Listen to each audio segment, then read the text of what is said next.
करवाते हैं।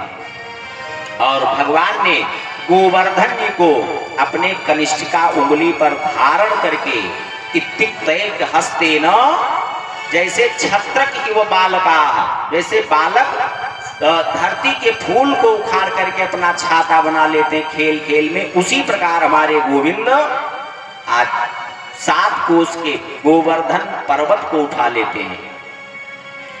और अमावस्या के दिन देवराज इंद्र की पूजा होती थी। अमावस्या के दिन देवराज इंद्र की पूजा नहीं ब्रजवासियों ने किया, तो प्रतिपदा के दिन गोवर्धन जी की ब्रजवासियों ने पूजा की। और द्वितीया से नवमी पर्यंत घोर वृष्टि करवाते हैं। बोली वृंदावन बिहारी लाल की गोविंद मेरो है, गोपाल मेरो है, गोविंद मेरो है, गोपाल मेरो है, गोविंद मेरो है, गोपाल मेरो है, गोविंद मेरो है, गोपाल मेरो है,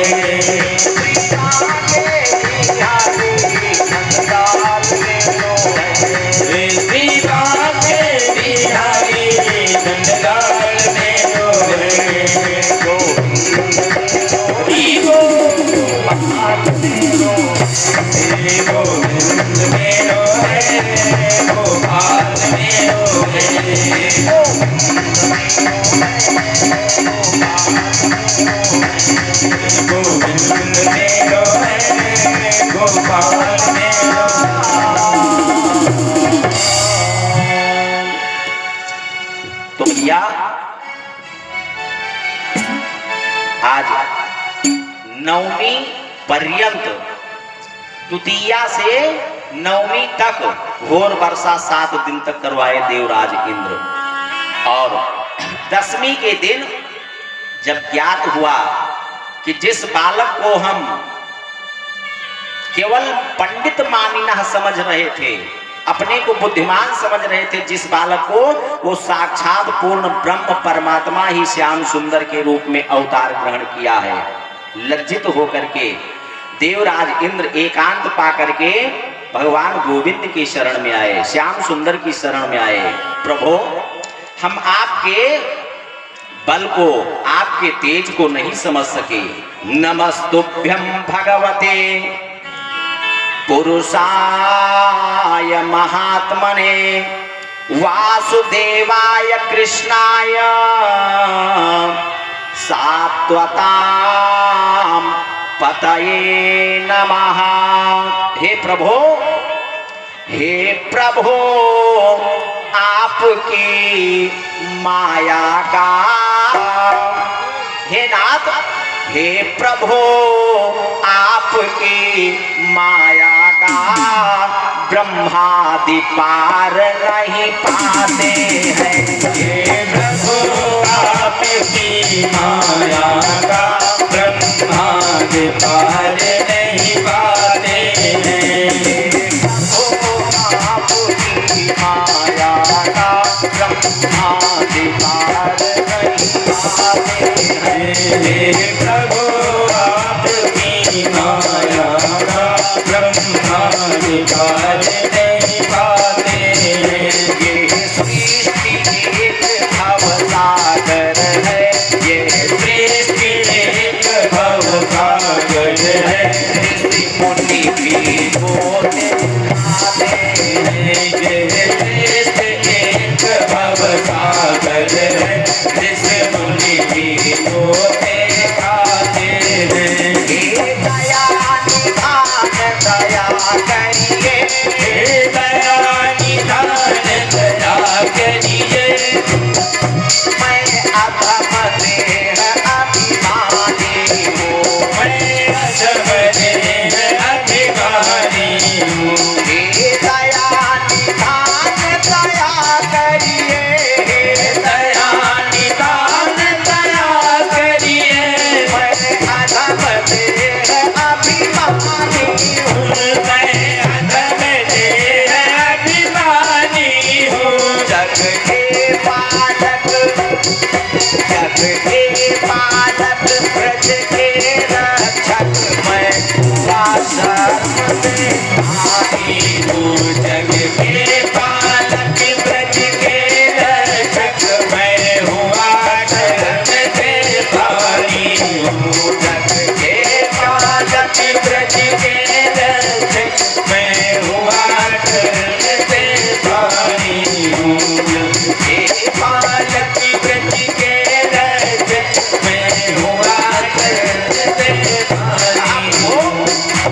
अपने इस पद के मद में आपकी माया को प्रभु भूल गया था, इसलिए प्रभु हमारे इस दुष्टता को, धृष्टता को क्षमा करें। आज बार बार नाना प्रकार के दशमी का दिन है तो 10 श्लोकों से स्तुति करते हैं गोविंद की। कृष्ण कृष्ण महायोगिन विश्वात्मन विश्वसंभवः भवता लोकनाथेन सनाथा वयमच्युतः। नाना प्रकार के श्लोकों से गोविंद की स्तुति की और कामधेनु गौ माता ने आकर के हमारे गोविंद की अभिषेक किया और भगवान गोविंद की अभिषेक मानसी गंगा के द्वारा भी होता है। इस प्रकार दशमी को देवराज इंद्र ने भगवान गोविंद की खूब स्तुति अनुनय विनय करते हुए अपने देवराज इंद्र अपने इंद्रासन को संभालने के लिए निकल जाते हैं। और दशमी के दूसरे दिन कौन सी तिथि आई? एकादशी। और एकादशी का व्रत रखते हैं नंदराय जी महाराज। एकादशी का व्रत कौन कौन रखता है? कोई नहीं रखता, 2-4 लोग हैं। अच्छा, अब एकादशी का व्रत कौन कौन रखेंगे? वो भी हाथ उठा दे। कोई रखेगा भी नहीं। अच्छा, रखेंगे तो भैया एकादशी का व्रत सभी को रखना चाहिए। अब पूछो क्यों? तो बताएं क्यों। इसलिए रखना चाहिए कि भगवान के पिताजी जब रख रहे हैं तो हम सबको रखना चाहिए कि नहीं? तो आज भगवान गोविंद के पिता नंदराय जी एकादशी का व्रत रखते हैं निराजली। और प्रयास भी करना चाहिए कि व्रत हो तो निराजली हो। भाई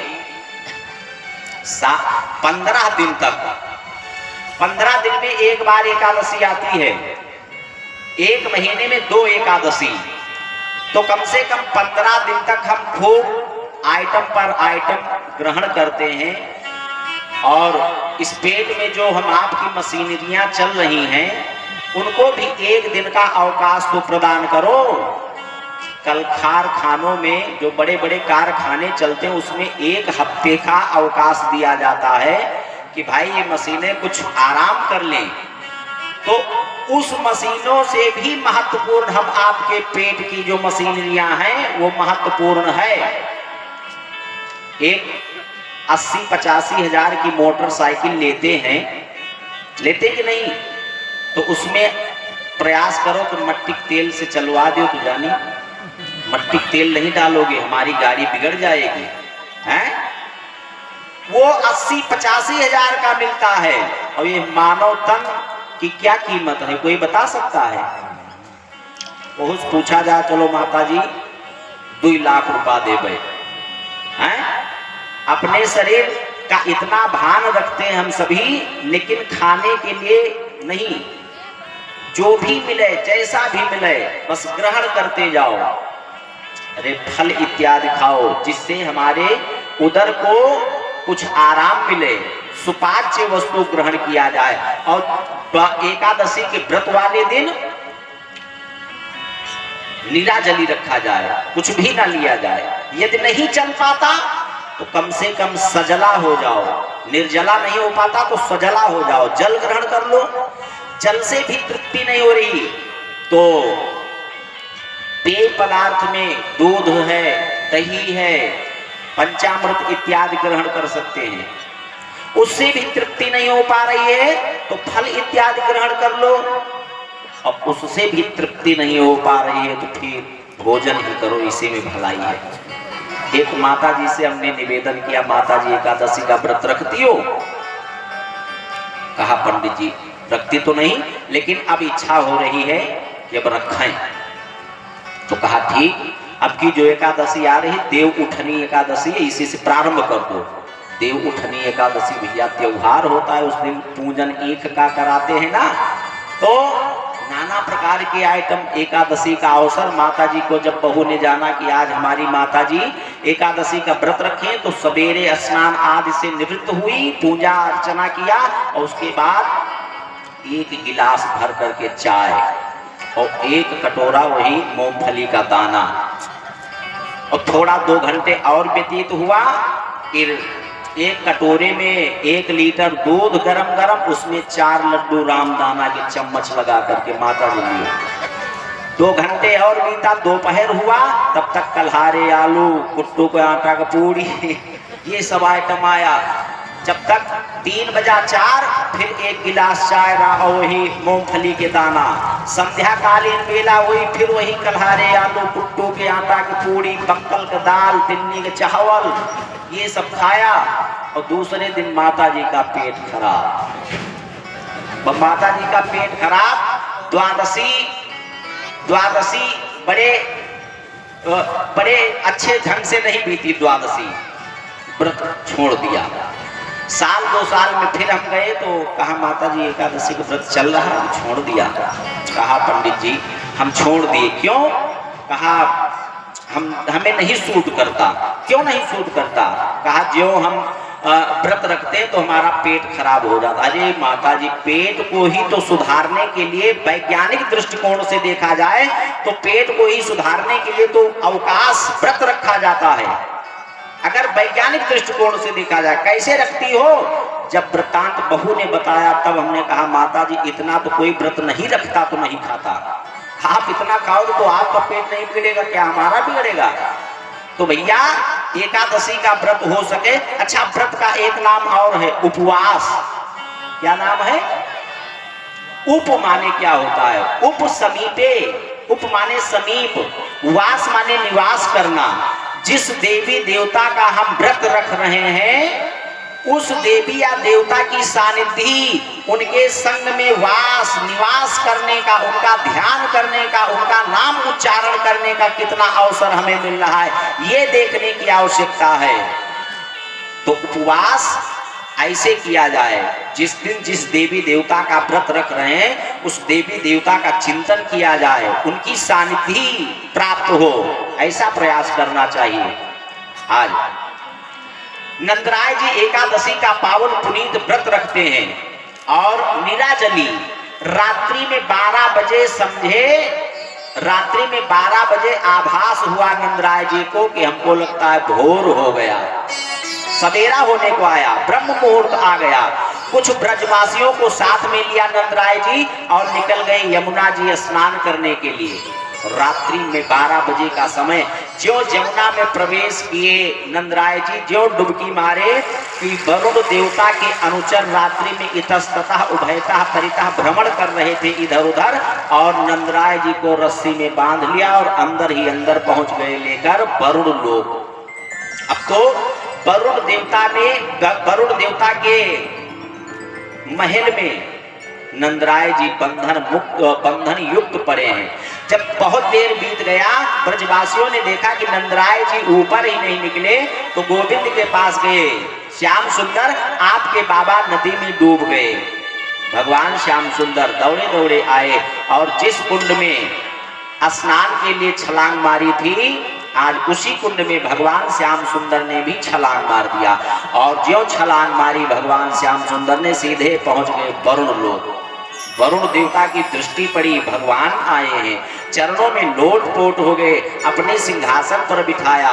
प्रभु खूब पूजन अर्चन वंदन किया, पश्चात निवेदन करने लगे, प्रभु आपने आने का कष्ट क्यों किया? आप हमको याद करते, सेवक आपकी सेवा में हाजिर हो जाता। भगवान ने कहा, अरे वरुण देवता, आप हमारी इतनी पूजा कर रहे हो और हमारे पिताजी को रस्सी से बांध कर रखे हो। कौन पिताजी? प्रभु कहा, नंदराय जी हमारे पिताजी हैं। आज नंदराय जी को सर्वप्रथम बंधन से मुक्त करते हैं। एकादश्यायां निराहारः समभ्यर्च जनार्दनम स्नातुं नंदस्तु कालिंद्या द्वादश्यायां जलमासितम्। बार बार निवेदन करते हुए प्रभु नमस्तुभ्यं भगवते ब्रह्मणे परमात्मने न यत्न श्रूयते माया लोक सृष्टि विकल्पना। हे प्रभु, हमारे अनुचर रात्रि में 12 बजे इधर उधर घूम रहे थे और आपके बाबा को जल में स्नान करते हुए देखा, सो पकड़ लाए। हे प्रभु, हम अपने अनुचरों की ओर से मैं आपसे क्षमा मांगता हूँ। प्रभु, हमें और हमारे अनुचरों को आप क्षमा करें। तो रात्रि में भैया नदियों में रात्रि में स्नान नहीं करना चाहिए, 3:30 के बाद ही स्नान करना चाहिए, नहीं तो वरुण देवता का अपमान भी होता है। और वरुण देवता के अनुचर इस प्रकार, जिस प्रकार वसुदेव नंदराय जी को कष्ट पहुंचाए, उसी प्रकार हम सबको भी कष्ट पहुंचा सकते हैं। इसलिए रात्रि में सरोवर और नदियों में स्नान नहीं करना चाहिए। आज क्षमा मांगा और विदा किया भगवान गोविंद को अपने पिताजी के साथ। जो नदी से ऊपर निकले, नदी के पावन पुलिन पर निकले, ब्रजवासियों की दृष्टि पड़ी, हर्षित हो गए, प्रसन्न हुए और कहा, बाबा आप तो इतनी लंबी डुबकी मार दी कि हम लोग तो घबरा ही गए थे, कहाँ चले गए थे।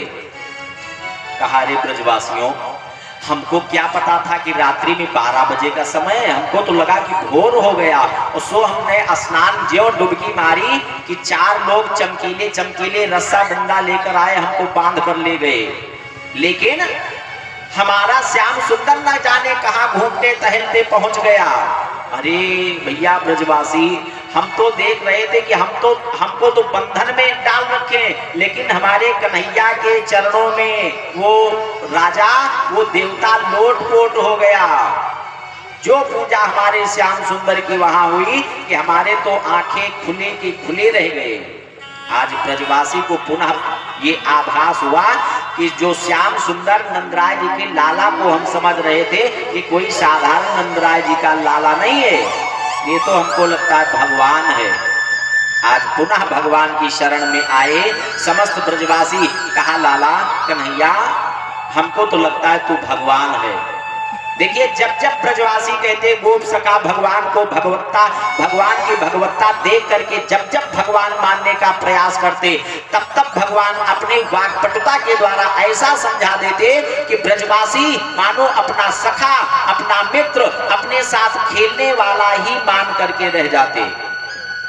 लेकिन आज अब क्या समझावे, क्योंकि साक्षी के रूप में बाबा हैं, साक्षी के रूप में, गवाही के रूप में बाबा हैं। अगर हम झूठ बोलेंगे तो बाबा देख करके आए ना, वो 4-4 हाथ वाले, 4-4 सर वाले, ये हमारी पूजा कर रहे थे। इस झूठ को हम कैसे, इस सत्यता को कैसे हम छिपा सकते हैं। भगवान ने कहा, अच्छा ये बताओ ब्रजवासियों, अगर हम भगवान हुए तो तुम क्या करोगे? अगर मान लो हम भगवान हुए तो क्या करोगे? ब्रजवासियों ने कहा, कन्हैया तो अगर भगवान है तो अपने घर का हमसे मतलब नहीं है, लेकिन एक बात तो है, अगर तू भगवान है तो तेरो बैकुंठ कैसा है ये हमें देखने की इच्छा हो रही है। भगवान ने कहा, अच्छा बैकुंठ देखना चाहते हो? तो कहा, हाँ इच्छा तो हो रही है। कहा, अगर बैकुंठ देखना है तो ये जो कुंड है यमुना जी में, ये ब्रह्म कुंड है, यदि बैकुंठ देखना चाहे तो इसी में छलांग मार दो, सीधा बैकुंठ पहुंच जाओगे। ब्रजवासियों ने कहा, लाला आपके वचनों पर हमें विश्वास बहुत है, मार देंगे छलांग। भगवान ने कहा, वो तो मैं कह ही रहा हूं, मारो छलांग, सीधा बैकुंठ ना जाना तो बताना। अब तो भैया सबके सब ब्रजवासी उसी ब्रह्म कुंड में मार दी छलांग। ज्यों मारी ब्रह्म कुंड में छलांग, सीधे पहुंच गए बैकुंठ। बैकुंठ पहुंचे तो वहां भैया सब देवता भगवान की स्तुति पूजन अर्चन वंदन कर रहे हैं। जितने देवता सबके चार चार हाथ, लेकिन इतना शांति वातावरण कि कोई किसी से बात नहीं कर रहा, बिल्कुल शांति वातावरण। जैसे यहाँ पर शांति वातावरण है, कोई किसी से बात नहीं करता, उसी प्रकार वहां भी ऐसे चल रहा था। एक ब्रजवासी ने एक चार हाथ वाले से हाथ जोड़ करके कहा, भैया राम राम। कहा, भैया राम राम। तो उसने मुंह के ऊपर उंगली लगाई, कहा, ए मुनि नाम मौनम श्रेयम, मौन रहो, यहाँ मौन मास्ताम, यहाँ पर शांत रहो, बोला नहीं जाता यहाँ। तो ब्रजवासियों ने सोचा कि यहाँ भाई शायद राम राम ना चलता हो। भाई सब अपने अपने स्थान के अलग अलग अभिवादन है, कहीं राम राम, कहीं राधे राधे, कहीं हर हर महादेव, कहीं हाय, कहीं हल्लो, कहीं बाय बाय, कहीं हाय, कैसे कैसे अभिवादन आज चल रहे हैं। तो अभिवादन करना चाहिए, लेकिन अभिवादन का भी एक प्रक्रिया है। किस प्रकार अभिवादन करना चाहिए, प्रणाम करना चाहिए, लेकिन कैसे करना चाहिए। मस्तक दंड प्रणाम करना चाहिए। दंड प्रणाम करने में मान लो आपके वस्त्र गंदे हो रहे हैं तो अष्टांग प्रणाम कर लो। अगर उससे भी आपको कुछ दिक्कत है तो दोनों हाथ से दोनों चरणों को स्पर्श करते हुए मस्तक में लगा लो। उससे भी कोई दिक्कत है तो एक हाथ से दोनों चरण स्पर्श कर लो। अब उससे भी दिक्कत है तो फिर अब और कितना। और इस कलिकाल में प्रणाम की प्रक्रिया बिगड़ती ही चली जा रही है। इतना बिगड़ गई कि क्या बताऊं मैं। पहले तो देखेंगे इधर उधर, कोई देख तो नहीं रहा है। भाई हम प्रणाम करने जा रहे हैं, कोई देख तो नहीं रहा है। और जब देखें कोई नहीं देख रहा तो जहां पर कुर्ता की जेब होती है यहीं पर दाहिने हाथ से स्पर्श पांच पंडित जी। तो पंडित जी कहाँ है, कौन आशीर्वाद देती है। जैसा अभिवादन होगा आशीर्वाद भी उसी प्रकार का होगा। एक राजा की सवारी जा रही थी, सबसे आगे सैनिक आगे आगे, उधर से एक महात्मा चले आ रहे थे दो शिष्यों के साथ। सैनिकों ने प्रणाम किया, बाबा पांव छू, बाबा पांव छू। तो महात्मा ने कहा, बच्चा तब्बे। शिष्य विचार करने लगा कि ये तब्बे वाला कौन सा आशीर्वाद। अब तक जो प्रणाम करता था, बच्चा खुश रहो, प्रसन्न रहो, चिरायु भव, दीर्घायु भव, धनवान भव, पुत्रवान भव, ये सब आशीर्वाद देते थे। लेकिन ये तब्बे क्या है। आगे बढ़ गई सेना, पीछे मंत्री घोड़े पर सवार होकर के हाथ जोड़ करके सर झुका करके कहा, महाराज जी महात्मन प्रणाम। तो बाबा ने कहा, बच्चा तब्बे, बच्चा तब्बे। शिष्य को और शंका उत्पन्न हुई कि ये तब्बे क्या है।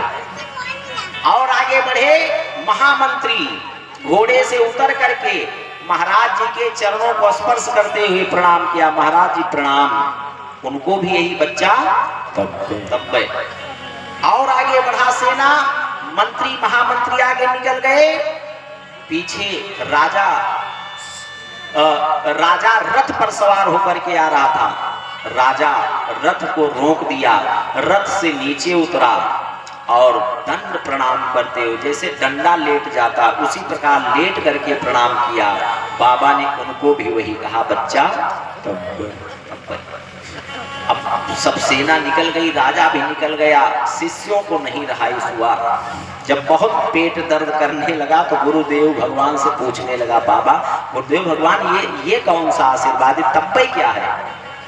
कहा, बच्चों आपने अभी देखा नहीं सैनिकों ने कैसे प्रणाम किया। बाबा प्रणाम, बाबा पांव छुई। आज तब्बे हुई सैनिक के पद पे रह गए। मंत्री हाथ जोड़ करके सर झुका करके प्रणाम किया, तभी वो मंत्री के पद पर है। महामंत्री घोड़े से उतर करके दोनों चरणों को स्पर्श करते हुए प्रणाम किया, तभी आज वो महामंत्री है। और राजा तो इतना गिर गया, दंड प्रणाम किया, तभी आज वो राजा है। जितना हम झुकेंगे, झुकेगा वही जिसमें वजनई होगी, जिसमें भारीपन होगा, वही झुकेगा। तो हम सभी को झुकना चाहिए। झुक करके चलो, झुकने में शान है, अकड़ तो मुर्दों की पहचान है। लेकिन यहां पर लेकिन आ रहा है, अधिक सिधाई अति बड़दोसु भी हो जाता है कभी कभी। तो पहले छेड़ो मत, और कोई छेड़े तो उसे तो भैया आवश्यकता पड़ने पर भक्त बनो, भगवान के भक्त बनो। एक हाथ में माला भी लिए रहो और एक हाथ में जरूरत पड़ने के अपने शरीर की सुरक्षा के लिए भाला भी ले रहो, कोई दिक्कत नहीं है भाई। अपने सुरक्षा व्यवस्था अपने हाथ में है ना। तो आवश्यकता दोनों की है। लेकिन अब कहो माला लेंगे ही नहीं, केवल भाला ही लेंगे, तो उसमें भी दोष है। और दोनों की आवश्यकता कुल मिला करके आओ अपने प्रसंग पर। तो आज इस प्रकार एकादशी का पावन पुनीत व्रत करते हैं नंदराय जी। और ज्यों बैकुंठ पहुंचे ब्रजवासी, सबको प्रणाम करते हुए जब देवताओं ने देखा तो इशारा कर दिया, मौन मास्ताम, शांत रहो। आज विचार करने लगे कि यहाँ तो कोई किसी से बात ही नहीं कर रहा है। ऐसे बैकुंठ से तो अच्छा हमारा ब्रजमंडल है, जहाँ पर हम एक दूसरे से बात कर सकते हैं, जहाँ इच्छा हो घूम सकते हैं। लेकिन अपना यहाँ श्याम सुंदर कहाँ है, अपना कन्हैया कहाँ यहाँ पर? तो ऊंचे मचान पर, ऊंचे सिंहासन पर देखा तो हमारा श्याम सुंदर भी चार भुजाओं से युक्त, शंख चक्र गदा पद्म आदि से विभूषित बैठे हैं।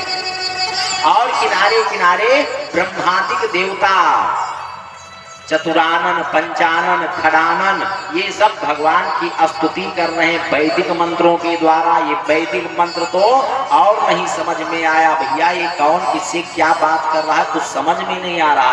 चलो अच्छा अपने श्याम सुंदर के पास ही चले। जो भगवान की ओर ब्रजवासी बढ़े, क्यों चार चार हाथ, चार चार सर वाले ब्रह्मादिक देवता महेश भगवान भोलेनाथ ने रोक दिया, बस इसके आगे आप नहीं जा सकते।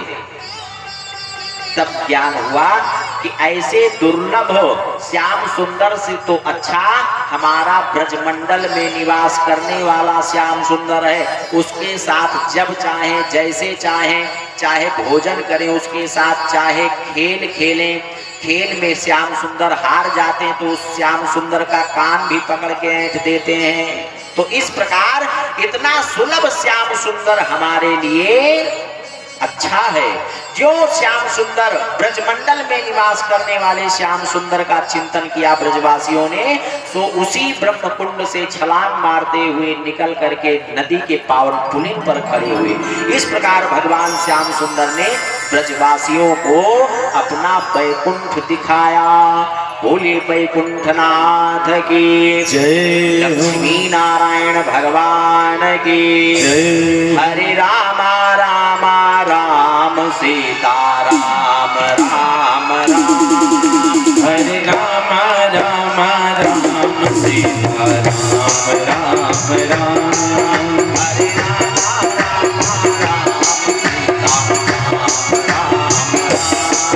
हरे रामा रामा राम सीता राम राम राम, सीता राम राम राम,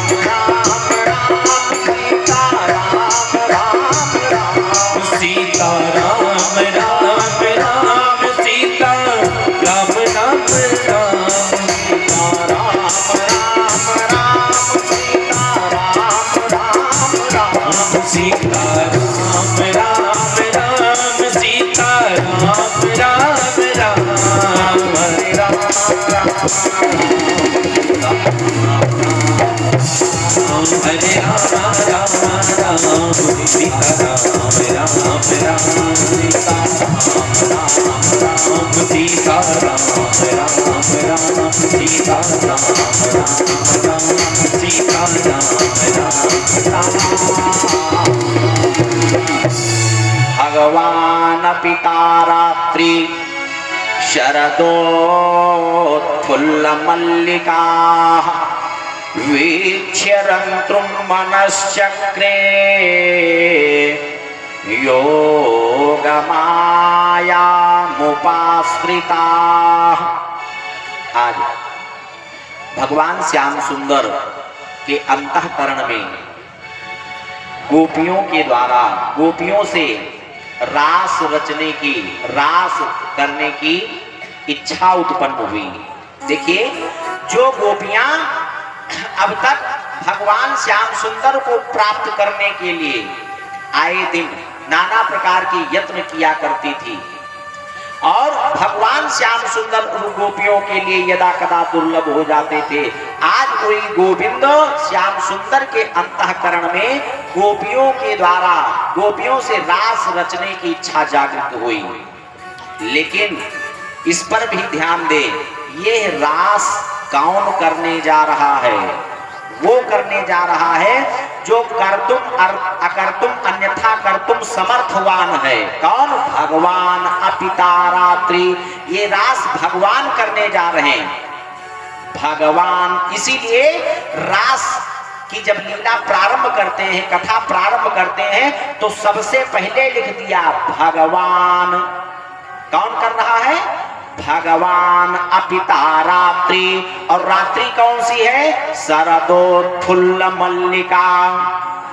शरद पूर्णिमा की रात्रि है।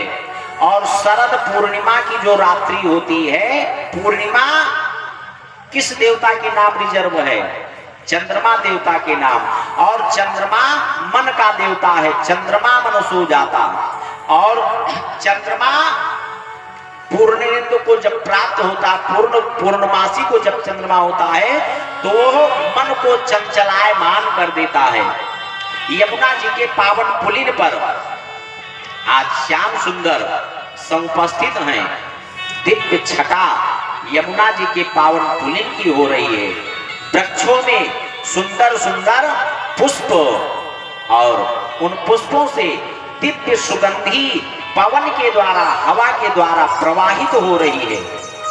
आज ऐसे पावन समय में भगवान श्याम सुंदर के अंतःकरण में गोपियों से रास रचने की इच्छा जागृत हुई।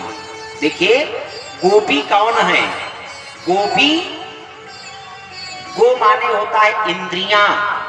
गोभी इंद्रियई पी पिबती, सा क्या पिबती? भक्ति रसम। जिनकी इंद्रियां भगवान के भक्ति का रसपान अनवरत करती रहे, वो है गोपी। क्या ब्रजमंडल की निवास करने वाली अनपढ़ नहीं है? उनको आप साधारण में नहीं ले सकते। वो गोपी तभी है, और हम आप भी गोपी बन सकते हैं। हम सभी गोपी बन सकते हैं यदि हम आपकी भावना गोपियों जैसा हो जाए। जिस प्रकार गोपियों की इंद्रियां भगवान के भक्ति का रस पान कर रही है, वही भावना हम आपके अंतःकरण में हो जाएगी, तो हम आप भी गोपी बन सकते हैं। नंद आनंदयतीति, जो लोगों को आनंद प्रदान करें, वो है नंद बाबा। तो इस प्रकार आज तो भैया रास रचने की इच्छा जागृत हुई और भगवान श्याम सुंदर ने अपने अधरोष्ठ पर दिव्य बांसुरी को रखा और उस बांसुरी में क्लीम शब्द को पिरो करके आज ज्यों फूंक मारी कि वो बांसुरी की आवाज आज उन्हीं गोपियों के कानों तक पहुंची। देखिए, इसके पहले भी एक बार बांसुरी भगवान ने बजाई और वो बंसी जब निनाद किया तो उस बंसी की ध्वनि से पाषाण भी पिघल गए, पत्थर भी पिघलने लगे और जो पिघला द्रव पदार्थ है अर्थात यमुना जी का कलरव शांत हो गया। गौएं मुख में तिनका दाबे हैं तो मुख चलाना भूल गई। मृग इत्यादि भगवान श्याम सुंदर के बंसी के रव को सुन करके पास में उपस्थित हो गए। इतना मनमोहक बंसी भगवान श्याम सुंदर की। लेकिन जब आज की असीम शब्द पिरो करके भगवान ने उसमें फूंक मारी, तो वो भगवान श्याम सुंदर की योग माया का ही ये प्रभाव है, जिस प्रभाव के द्वारा आज और किसी को नहीं, केवल उन्हीं गोपियों के कर्ण रंध्रों को स्पर्श कर रही, जिन गोपियों का भगवान ने चीर हरण किया था, जिन गोपियों का भगवान ने चीर हरण किया था, आज उन्हीं गोपियों को इस रास में बुलाने का प्रयास कर रहे हैं और उन्हीं गोपियों के काम तक ये आवाज पहुंची। और जब ये आवाज पहुंची तो हुआ क्या कि निशम्य गीतम तदनंग वर्धनम ब्रज स्त्रियः कृष्ण गृहीत मानसाः आजग्मुरन्योन्यमलक्षितोद्यमाः स यत्र कान्तो जवलोलकुण्डलाः निशम्य गीतम तदनंग वर्धनम ब्रज स्त्रियः कृष्ण गृहीत मानसा। ज्यो ये बांसुरी की आवाज गोपियों के कानों तक पहुंची कि चित्त उस चित्त चोर के बंसी की ओर खिंच गया, कृष्ण गृहीत मानसा हो गई। कृष्ण ग्रह ग्रहीत आत्मा, कृष्ण रूपी ग्रह जिसको लग जाए भैया कहने क्या, कृष्ण रूपी ग्रह जिसको ग्रहीत कर ले उसका तो जीवन ही धन्य हो जाता है। गोपियों के ऊपर कृष्ण रूपी ग्रह लगा। जैसे एक गोपी यमुना जी के पावन पुलिन पर एक बार रो रही थी, बैठी बैठी रो रही थी, नेत्रों से अश्रुपात कर रही थी। नारद बाबा आकाश मार्ग से उड़ते हुए जा रहे थे, विचरण करते हुए जा रहे थे, दृष्टि पड़ी कि यमुना जी के पावन पुलिन पर कोई गोपी रो रही है और रोने का कारण क्या हो सकता है। अरे भगवान श्याम सुंदर तो इस समय ब्रजमंडल में निवास कर रहे हैं, उनका अंग संग प्राप्त करने के बजाय, उनका आनंद लेने के बजाय ये यहाँ किस प्रयोजन से, किस कारण से रो रही है। आज नारद बाबा उस गोपी के पास गए, कहा देवी यमुना जी के तट पर क्यों बैठी रो रही हो, क्यों विलाप कर रही हो। उस गोपी ने कहा कि बाबा हमारे चित्त में वो श्याम सुंदर ऐसा चिपक गया है कि उसको निकालने का प्रयास कर रहा हूं लेकिन निकलता ही नहीं है।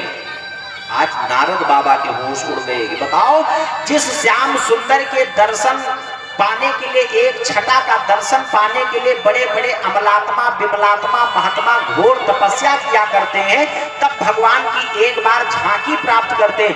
आज वो श्याम सुंदर ऐसा चिपक गया कि गोपी निकालने का प्रयास कर रही है। नारद बाबा को होश उड़ गए, गोपी क्यों चाहते हो निकालना श्याम सुंदर को।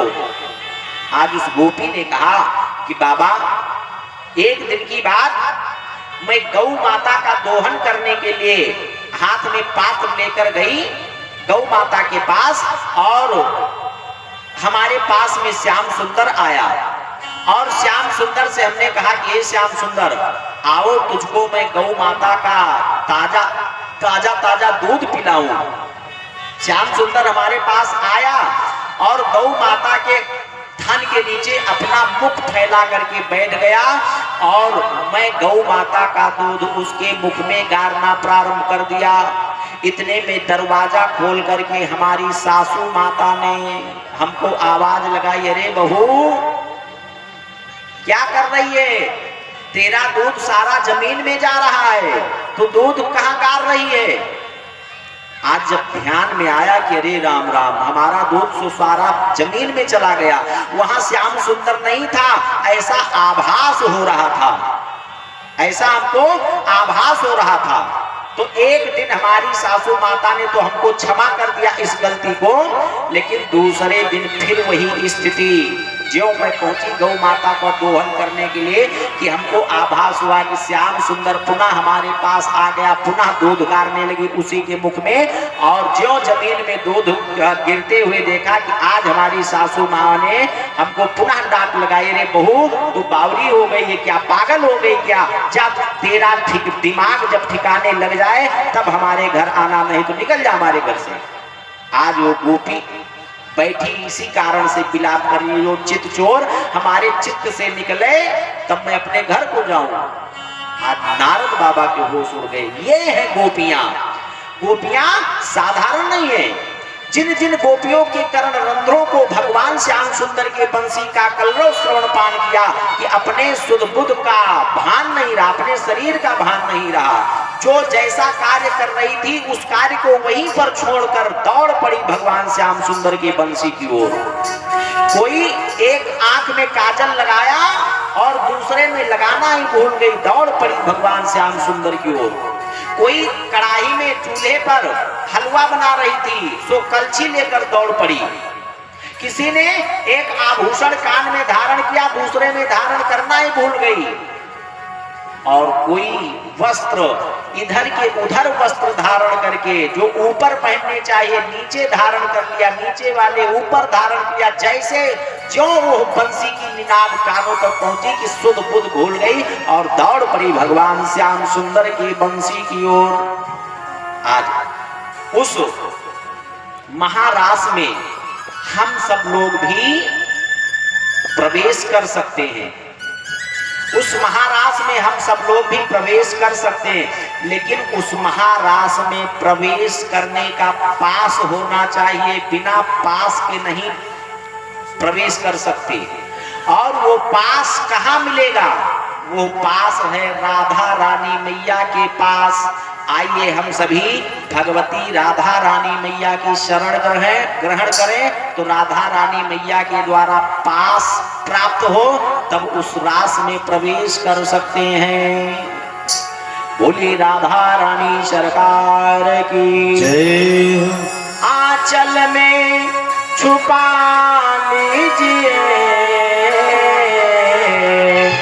सभी लोग बोले राधा रानी मैया का ध्यान चिंतन करते हुए, आंचल में छुपा लीजिए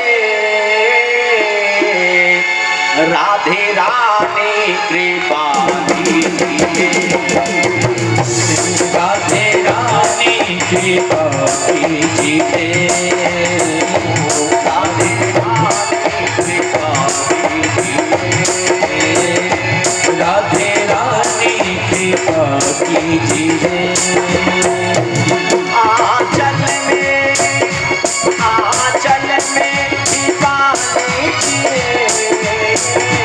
आंचल में छिपा लीजिए। राधे रानी कृपा राधे रानी कृपा कीजिए। राधे रानी कृपा कीजिए। राधे रानी कृपा कीजिए।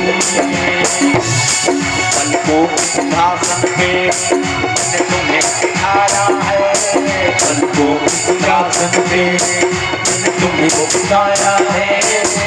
मन के अंदर ही बरसाना बनाया है। इस मन के अंदर ही बरसाना बनाया है। आके किसमें रहा कीजिए। आके इसमें रहा कीजिए। राधे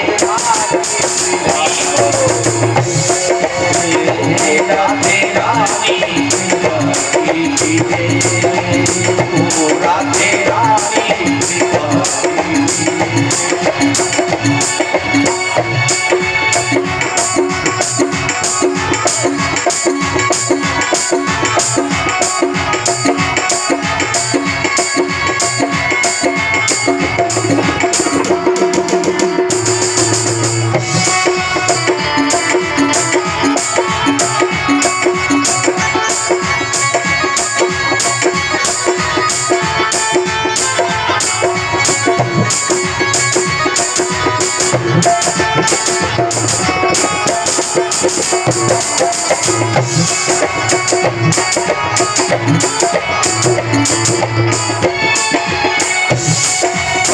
भी व्यर्थ हुआ कई बार मेरा जीवन, पहले भी व्यर्थ हुआ कई बार मेरा जीवन, मैंने तोड़ नहीं पाया मोह माया के बंधन, मैं तोड़ नहीं पाया मोह माया के बंधन, मैं तोड़ नहीं पाया मोह माया के बंधन। अब की बारी हो अब की बारी बजा लीजिए, अब की बारी बचा लीजिए, राधे रानी राधे रानी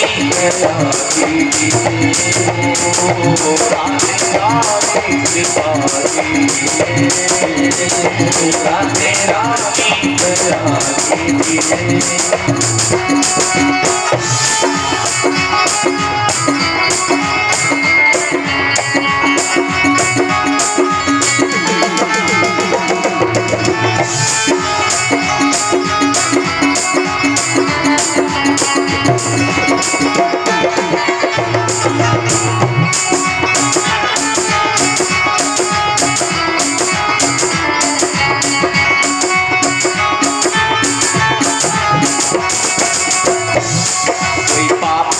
राधे मेरे सामने आएगा, कोई पाप कर्म राधे मेरे सामने आएगा। राधा रानी सरकार से सभी लोग प्रार्थना करें, नहीं भगवान का ये महारास की ऐसी लीला है कि बड़े बड़े विमोहित हो जाते हैं। इसलिए सभी लोग प्रार्थना करें, प्रभु हमारे अंतःकरण में विमोह न उत्पन्न हो पाए, शंका न उत्पन्न हो पाए। इसलिए राधा रानी भैया सभी लोग प्रार्थना करें। कोई पाप कर्म राधे मेरे सामने आएगा, कोई पाप कर्म राधे मेरे सामने आएगा, जब जब तेरा भजन करूं माया ये सताएगा, जब जब तेरा भजन करूं माया ये सताएगा, जब जब तेरा भजन करूं माया ये सताएगा। सच्ची भक्ति का कर दीजिए, सच्ची भक्ति का कर दीजिए, राधे रानी राधे रानी दया कीजिए, राधे रानी कृपा कीजिए, राधे रानी कृपा कीजिए। आंचल में छिपा लीजिए, आंचल में छिपा लीजिए, राधे रानी कृपा कीजिए, राधे रानी कृपा कीजिए, ओ राधे रानी कृपा कीजिए, राधे रानी कृपा कीजिए, राधे रानी कृपा कीजिए, राधे रानी कृपा कीजिए, राधे रानी कृपा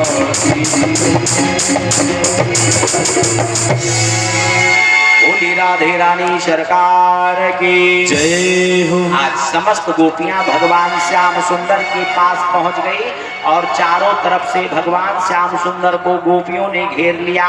भगवान श्याम सुंदर ने सभी का स्वागत किया। स्वागतम वो महाभागा प्रियम किं करवाणि वहा ब्रजस्यानामयं कश्चित् प्रोदागमन कारणम। आइए आइए गोपियों, आप सभी का स्वागत है। आज स्वागत किया भगवान ने गोपियों का। स्वागतम वो महाभागा, लेकिन प्रियम किम करवाणि वा, आपके आने का रात्रि का समय है, रात्रि में यहाँ आने का कारण तो बताओ। आई शांति बनाओ, क्या बातें कर रही हो? आपस में ही चर्चा हुआ होए कि हम तो दाल दाल के चली आवा है और जाते रोटी बनाओ को खावे। अरे ये चर्चा बोले गोविंद भगवान की जय हो। जितनी देर भजन होता है नहीं ताली बजाते, नहीं तो फिर आपस में हुई चर्चा, तो चर्चा थोड़ा बंद करें भाई। भगवान की कथा में बोलना नहीं चाहिए, बोलने से पाप लगता है। भगवान राम ने भी कथा सुनी है। जब अश्वमेध यज्ञ कर रहे थे, अश्वमेध यज्ञ कर रहे थे आज चक्र तीर्थ में, नैमिषारण्य में, और वहीं पर लव और कुश पहुंचे थे भगवान की है चरित्र को सुनाने के लिए, भगवान की कथा सुनाने के लिए। और जब कथा प्रारंभ हुई तो भगवान राम सिंहासन पर बैठे थे, विचार करने लगे कि भाई कथा हो रही है, कथा भले हमारी हो रही है, लेकिन कथा सुनने की ये परंपरा नहीं है जिस प्रकार हम सिंहासन पर बैठे हैं। भगवान की कथा एक प्रकार से अमृत है।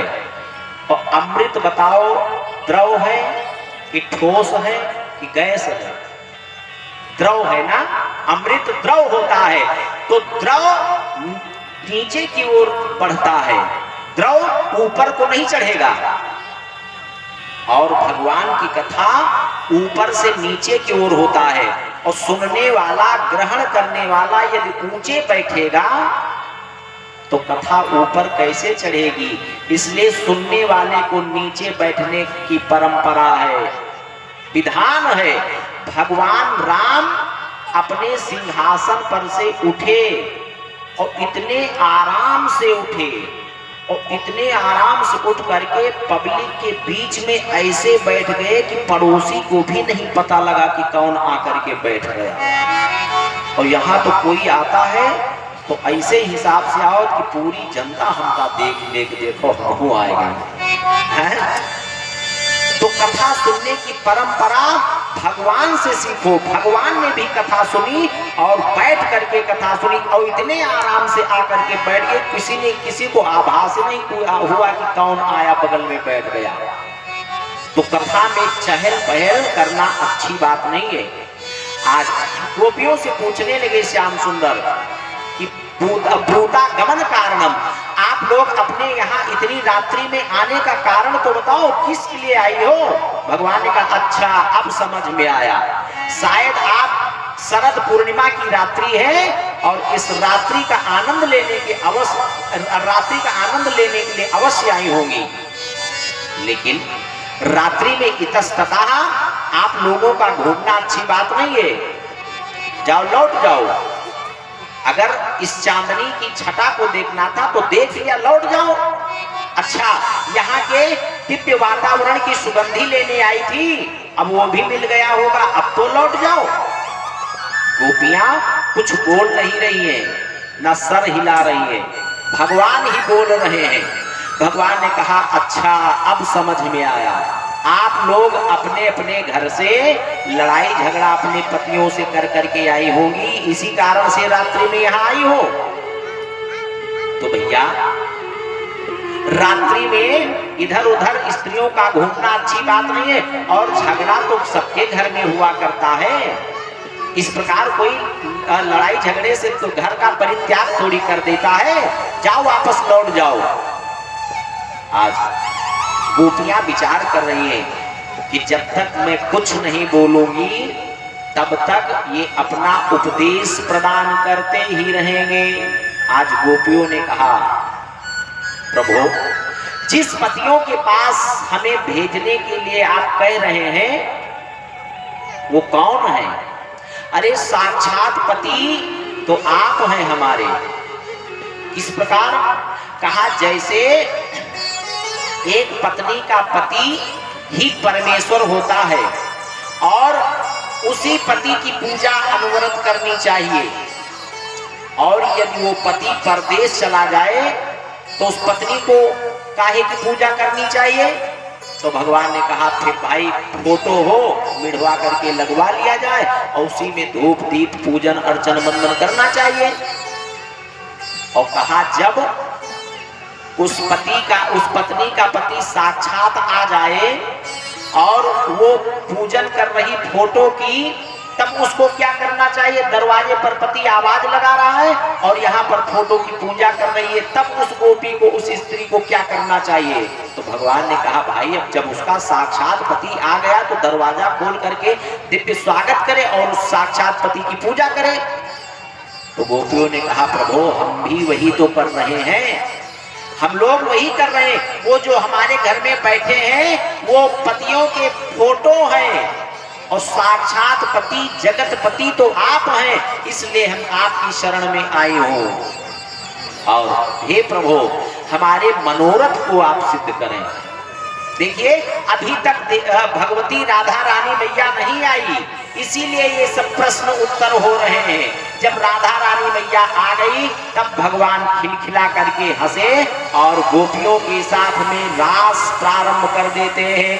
बोलिए रास बिहारी सरकार की जय हो। आज गोपियों को आभास हुआ कि श्याम सुंदर, बताओ जगत नियंता जगदाधार को आज हम सब लोग अपने इशारे पर नचा रही हूँ। भगवान श्याम सुंदर ने कहा अच्छा ये अभिमान, भगवान श्याम सुंदर तो समस्त गोपियों को अभिमान हुआ और एक गोपी को मान हुआ। तो जिस गोपी को मान हुआ कि श्याम सुंदर केवल हमारे लिए हैं, आज उसी गोपी को लेकर अंतर ध्यान हो जाते हैं। अब तो ज्यों अंतर ध्यान हुए कि समस्त गोपियों के पास से श्याम सुंदर अंतर ध्यान हो गए, लुप्त हो गए, गायब हो गए। समस्त गोपियां विह्वल हो उठी, जैसे किसी सरोवर से जल